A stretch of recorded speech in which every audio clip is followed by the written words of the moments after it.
The Japanese adoration for everything railroads, as well as organization and order, are values us foreigners are pretty fascinated by. To get a better understanding, we took a day on our summer trip to Tokyo to visit the nearby railway museum in Saitama, better known as the Tetsudo Hakubatsukan. Run as a non-profit affiliate of the East Japan Railway Company, this brand new museum opened in 2007 after the old version in Tokyo was closed down for lack of space, meaning this museum is packed with things to do. Our first episode in the series, called Destination Station, will give you information on places to visit related to transportation, how to get there, and what to expect. Using Tokyo Station as the central reference of how to get to the railway museum, the first leg is all about getting to Omiya Station, which you can do using the Hokuriku or Juetsu Shinkansen for about 3,310 yen, or about $30 US. If you're on a budget, you can use the Otsunomiya, Takasaki, or Keihan Tohoku, just like we did, and relax a bit, for about 710 yen, or $7 US. The former bullet train experience will take you about 40 minutes total from Tokyo to the museum, and the later plebeian trains take you about 45 minutes to an hour, depending on which train you took. If you have the JR Rail Pass, Shinkansen travel is already included.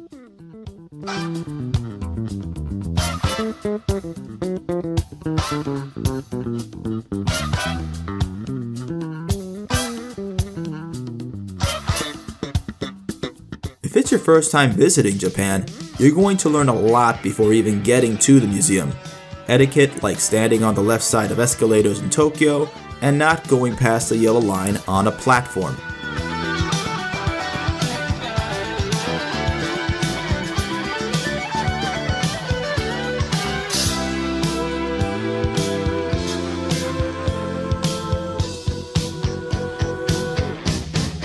Once at Omiya, you'll be pretty amazed at the layout of the station and asking yourself if you're at a mall. Alright, so now we're walking through Omiya Station. Apart from the vending machines being in the year 3017, everything else seems to be eons ahead of whatever we're doing. I mean, as long as you apologize and praise Lord Suika, you'll make it fine. Man. More or less. I mean, look at this. They have there's Aventura Mall inside here and everything. Then another lesson in etiquette: standing in line like a human being for a train. Surprised at how everybody's lined up. Because in New York, everybody just goes in there. It's just... What? Once off the new shuttle, you are treated to some vending machines for pre-museum souvenirs, including a holy message from the Japanese. Now, on to the museum itself.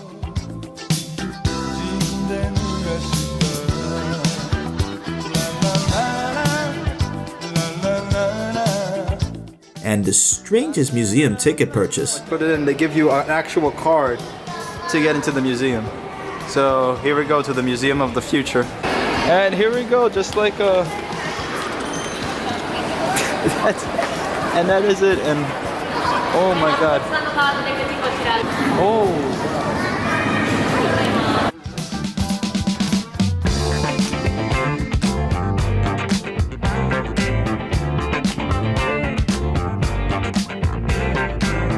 This futuristic-looking museum holds a lot of Japan's railroad past, including their first operative steam train imported from the UK in 1871, the Class 150, to even their own Japanese-built steam trains like the C-57.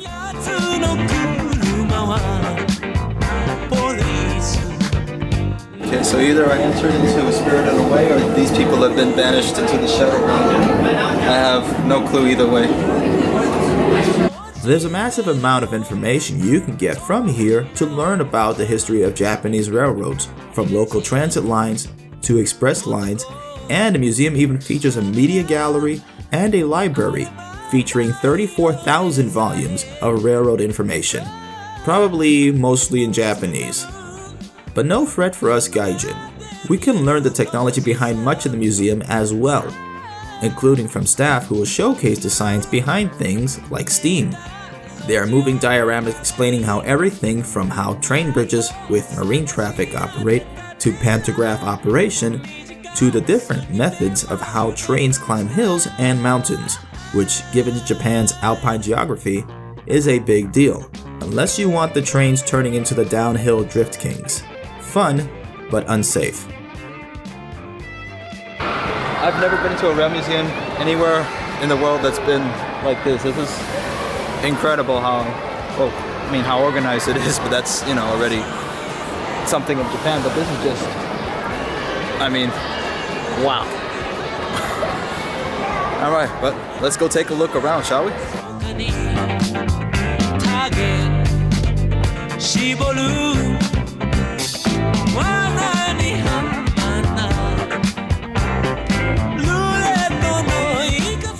It's kind of creepy. Yeah, it is. There, it just moved. I think it just moved. One apparent thing is the marked difference between the level of funding American train museums get and Japanese museums, which many are supported by the privatized Japan rail companies themselves. One example is the Emperor's car from the Meiji period. Alright, so if you all remember from Gold Coast Railroad Museum, we had FDR's rail car in there, the car that also Ronald Reagan rode in, out in the open.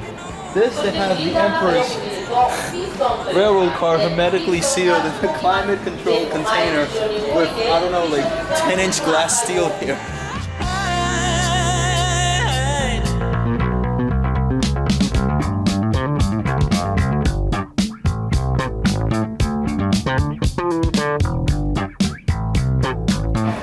What you're seeing here in 1918 was Japan's first Super Express high-speed rail steam car. However, this was Japan's first foray into high-speed rail, but it wouldn't be the last. What would really take Japan into the next level of high-speed rail is what you're going to see behind me. The Shinkansen, the big star in the museum and one of the underlying reasons why train travel is still relevant in Japan. It first rolled onto the scene in October of 1964, splitting down a more than 8-hour ride between Tokyo to Osaka to only 3 hours. The Zero Series Shinkansen, or Hikari, meaning light in Japanese, pioneered a new level of travel that would change the country and the world forever. Born out of the need to simultaneously support the growing economy, compete with air travel, and showcase Japan's rise from the ashes of World War II, this Shinkansen was among the first of many produced for this service, and you can climb aboard and learn about it.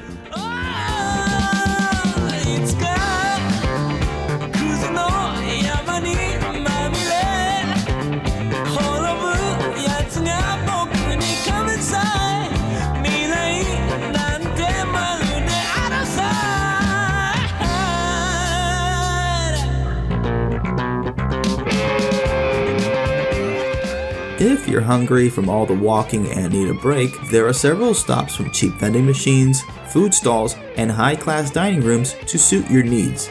The stall outside even provides a train for you to sit and watch as train traffic rolls by in air conditioning, a must in the hot and humid Japanese summers.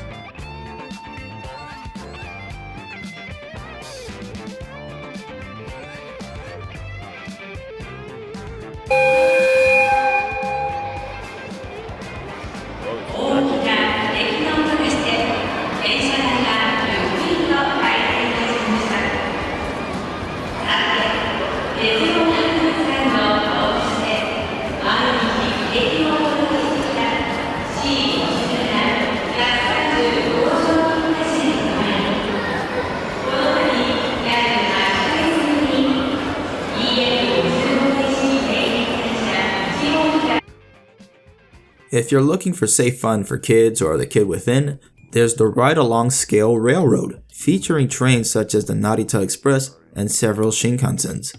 There's a kids area with a playground, and the best part for adults and kids are the train simulators, which are pretty packed. The D51 steam train simulator requires a reservation in advance. Interesting to note that in Japan, Thomas the Tank Engine, while popular, is far from the only pop culture icon for trains. There is, of course, the massive train model set, accurately detailed in not only the trains, but the model city environment and model stations that even have cameras for you to check it all out. Demonstrations, changing environments, and explanations are all provided, in Japanese and through a translator. But let's say you want to see the big trains, not the models. The museum's got you covered.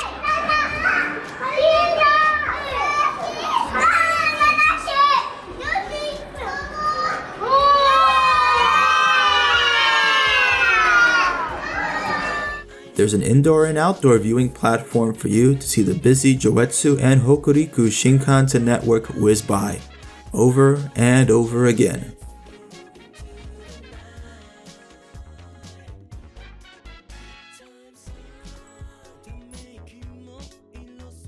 Train museums are a peculiarity all over the world because their pieces are moving and living. The Railway Museum in Saitama wraps up that feeling and more in a presentation that is clean, awe-inspiring, and brilliant. It says a lot about Japan as a society and economy dependent on its rail network to run safely, efficiently, and neatly. That's all summed up in the beautiful stained glass mural featuring Japan's rail history as a sort of holy journey. Taking the time to plan a pilgrimage to here was more than worth it. In terms of presentation, I have never seen a cleaner and well-presented museum than this, and I'm even lumping in New York's museums. There's plenty of bilingual information in both Japanese and English, as well as the availability of translators that are easy to use.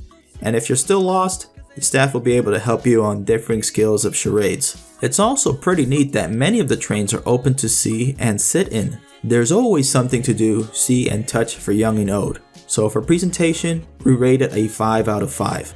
In amenities, there's plenty for you to eat across different price levels, so you don't have to go somewhere else. Walkways, bathrooms, and elevators are accessible and clean. So another 5 out of 5. For value, you're getting a lot for just 1,300 yen, or about $11 USD, and no train or transit museum in the US offers that much for that price. The food might be just a tad bit expensive, as the souvenir bento boxes are around the same price, and you can't just survive on Boss coffee from the vending machines alone, but we're glad they're there. A fair 4 out of 5. In terms of destination, it's quite a ways from Tokyo, but thanks to the punctual rail system and direct access to the station from the new shuttle, it's no big deal. So also a 4 out of 5. In total, for our first destination station, I give this a rating of 18 out of 20 and a go-to spot from the American Rail Club. If you visit the Tetsudo Hakubatsukan anytime now, you're in luck, as they've just added more to the museum which was in construction when we were there, including more restaurants, exhibit refreshes, and a new building where you can LARP as a conductor or see the new E5 Shinkansen and simulator. If you're ever in Tokyo, this is a must-see museum, not just for the trains, but for the experience in the engine of modern Japanese life and what moves their country forward from the past and into the future. Thanks for watching this first video in American Rail Club series of Destination Station. If you want more rail news on transit, infrastructure, and high-speed rail in America and around the world, be sure to subscribe and pull that bell. Share this video with friends interested in trains or planning a trip to Japan. It's no cost and everyone is welcome aboard. Want to support ARC further? Upgrade your ticket to ride by supporting us on Patreon, where just $1 will get you access to exclusive videos and behind the scenes before the general public. Visit our Teespring and buy a t-shirt on holiday sale. They look great and they're as comfy as first class. Thank you for your support. Next stop, the future.